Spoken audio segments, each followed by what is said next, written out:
प्रख्यात अदाकारा और पूर्व सांसद शबाना आजमी ने तीनों किसान बिल के पीएम की वापसी के ऐलान के बाद खुशी जाहिर की है और किसान भाइयों और बहनों को मुबारकबाद भी दी। उन्होंने कहा कि इससे उनको सभी को उत्साह मिला है कि अगर इस प्रकार से शिद्दत से जन आंदोलन करते हैं तो उसमें कामयाबी आपको मिल सकती है, क्योंकि कोई भी प्रजातंत्र में जो लोगों की आवाज है उसको सुनना जरूरी है। इसलिए वह आज सभी को मुबारकबाद देती हैं। शबाना आजमी ने आजमगढ़ का नाम आर्यमगढ़ करने की चर्चा पर कहा कि इससे उनको बहुत दुख पहुंचा है। कैफी आजमी साहब ने इतना कुछ किया आजमगढ़ के लिए कि उनका नाम जो है सिर्फ हिंदुस्तान में ही नहीं लेकिन अंतर्राष्ट्रीय स्तर पर आजमगढ़ को कैफी आजमी से जुड़ने की वजह से, और उनके साथ जाहिर है कि शिबली नुमानी, राहुल संकृतैन और बहुत सारे ऐसे लोग हैं। तो मेरी सिर्फ ये अपील है कि बजाय इसके कि हम नाम चेंज करने की बात करें, हमको ध्यान देना चाहिए कि आजमगढ़ में जो मसले हैं उन मसलों को किस तरह से सरकार निपट सकती है उनके साथ। मुझे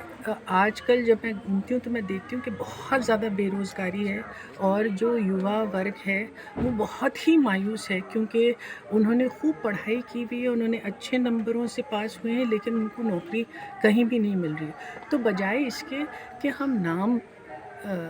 चेंज करें, अगर हम वाकई प्रगति के लिए काम करें तो वो ज़्यादा बेहतर है। अच्छा, ये पूर्वांचल एक्सप्रेस वे पर जो सियासत चल रही है भाजपा और सपा में कि हमने बनवाया, हमने, इस पर आप क्या कहेंगे? ये इसकी शुरुआत यकीनन अखिलेश यादव जी ने की थी और अब इसको कंप्लीट किया है इस सरकार में, बीजेपी की सरकार में। मुझे ऐसा लगता है कि ये बहुत ही अच्छा कदम है, क्योंकि आमतौर पर ये होता है कि जब एक दल कोई काम शुरू करता है तो फिर उसके बाद जब सरकार बदल जाती है तो फिर वो काम अधूरा ही रह जाता है, चाहे उसमें कितना ही जनता का फ़ायदा क्यों ना हो। तो ये कि एक सरकार ने ये शुरू किया, जो कि अखिलेश यादव जी की सरकार ने किया, और इसको अब बीजेपी ने कंप्लीट करवाया, ये बहुत अच्छी बात है, क्योंकि सही मानों में इसी तरह से प्रगति हो सकती है अगर हम अपने नैरो जो इंटरेस्ट हैं उसको छोड़ के जो जनहित में काम है वो करें। जी, और किसान बिल आज वापस हुआ है, इस पर आप क्या कहना चाहेंगे? मुझे बहुत खुशी हुई है और मैं बहुत मुबारकबाद देती हूँ अपने किसान भाइयों और बहनों को, और उनसे ये हम सब लोगों को